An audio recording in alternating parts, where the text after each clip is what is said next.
Hello, everybody out there with type 1 diabetes. Today, I'm going to answer this important question is why do you go low if you're sitting on a couch? Trick question today.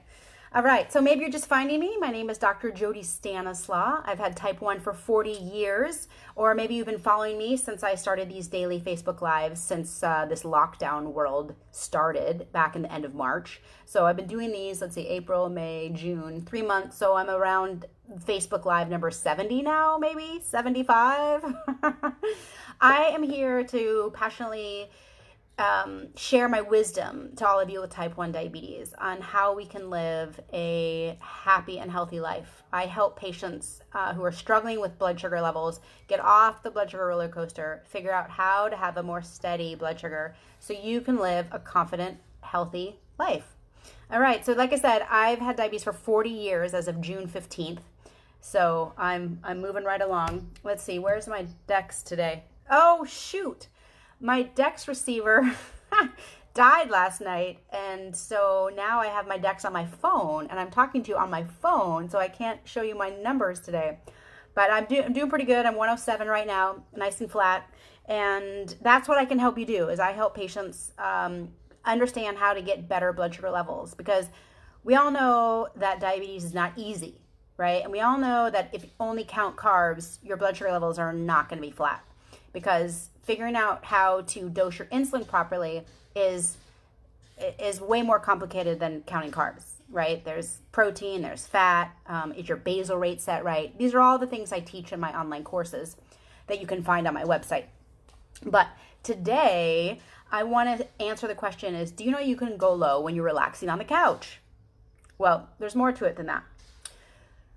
The most important thing I want you to know is the absolute only reason for a low blood sugar is too much insulin, okay?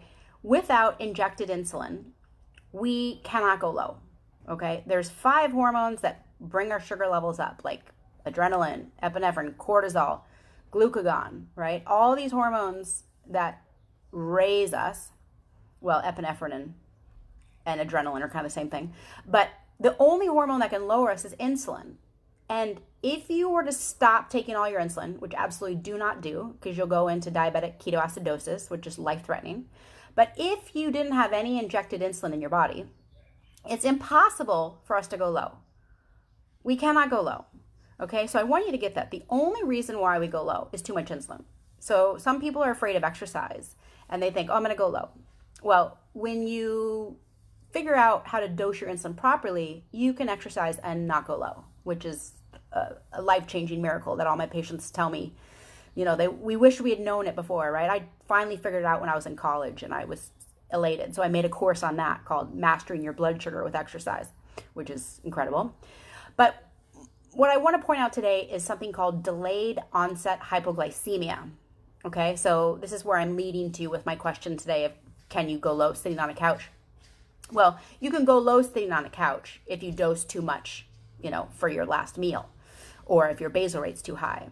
But what I want to explain today is this phenomenon called delayed onset hypoglycemia, which can be very scary because a lot of people don't understand what it is. And what it is after you really do an intense activity, maybe you played all day, it's 4th of July tomorrow, so maybe you're going to play volleyball or run around all day, or maybe you're going to go hike all day.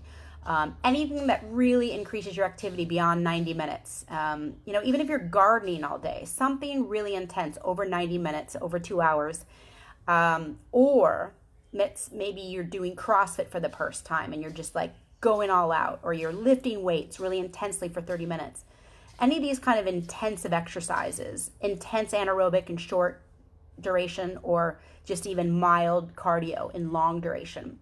What happens is after you stop that activity and now you're relaxing on the couch, or perhaps you're just sleeping or whatever, but the activity is ended, you have greatly increased your insulin sensitivity for up to the next 12, 24 to 48 hours. So that means you potentially will need less insulin for the next 2 days, right? And this is really important to understand because a lot of people think, I'm only going to go low if I exercise. Well, actually, you have to be aware of DOH, which stands for DOH, delayed onset hypoglycemia. So this is a really important tool that a lot of us aren't aware of, that now you are. So if you want to learn more about it, definitely check out my course, How to Master Your Blood Sugar with Exercise. You know, we only think we're just going to go low if we're exercising with insulin on board, but you can actually go low for hours and hours after extended exercise. So you got to turn down that basal rate, or you got to snack more, or you got to reduce your long-acting insulin. You got to figure out how to manage that. So in the start of summer here, for those of us in the Western Hemisphere, you know, and activity levels are up, and hopefully you don't have to stay locked down wherever you are, and you can start moving more. Just be aware, if you're super active for 2 hours or just even intense activity that's maybe new, you will be low or need less insulin for the next 6, 12, 24, 48 hours, okay?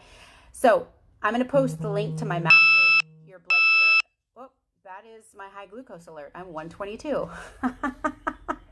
I'm just getting used to having Dex on my phone, which I normally don't have. So I'm assuming you guys heard that bell.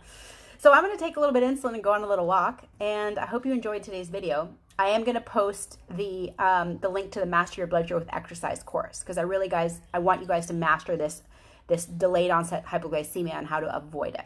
All right. So you have a great 4th for all of you celebrating 4th of July in the U.S. and everybody else. Just have a great weekend.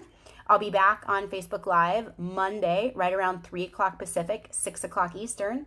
I'd love to hear from you. Please post below what you liked about this video. If you're watching all the other ones, I've got 70 of them now on my Facebook page. And I'm here to inspire you. I'm here to educate and inspire people with type 1 diabetes. So check out my website. I've got some free videos, free handouts, all that great stuff. drjodyn.com. Have a great weekend. See you Monday. Bye.